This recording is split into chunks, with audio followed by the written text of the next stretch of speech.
निवडणुका होऊन गेल्या, राज्याच्या निवडणुका होऊन गेल्या, एखाद्या महिन्यात कुठल्याही निवडणुका येत नाहीत, हे कुठच्याही स्वतःसाठी तुम्ही आंदोलन करत नाही, स्वतःचं कुठेही मोठं होर्डिंग पाहिलं नाही.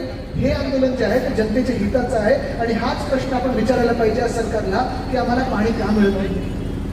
तसं जर विचार करायला गेलं तर हे शहर फार महत्वाचं आहे.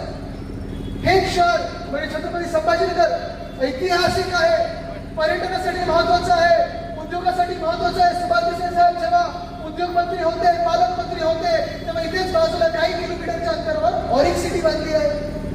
जगभरात आम्ही जेव्हा मंत्री म्हणून जायचो तेव्हा अभिमानाने सांगायचो जर महाराष्ट्रात कुठे यायचं असेल तर या ऑरिक सिटीमध्ये या, छत्रपती संभाजीनगर मध्ये या, तुमच्या स्थानिक भूमिपुत्रांना न्याय मिळाला पाहिजे, नोकऱ्या मिळायला पाहिजे, रोजगार मिळाला पाहिजे. पण आज ते होत नाहीये. आज हे सरकार जे आपल्याला व्यस्त ठेवत आहे ते लढायांमध्ये ठेवत आहे, भांडणांमध्ये ठेवत आहे. जिल्ह्यामध्ये पाण्यावर वाद सुरू झाले, तालुक्यांमध्ये पाण्यावर वाद सुरू झाले.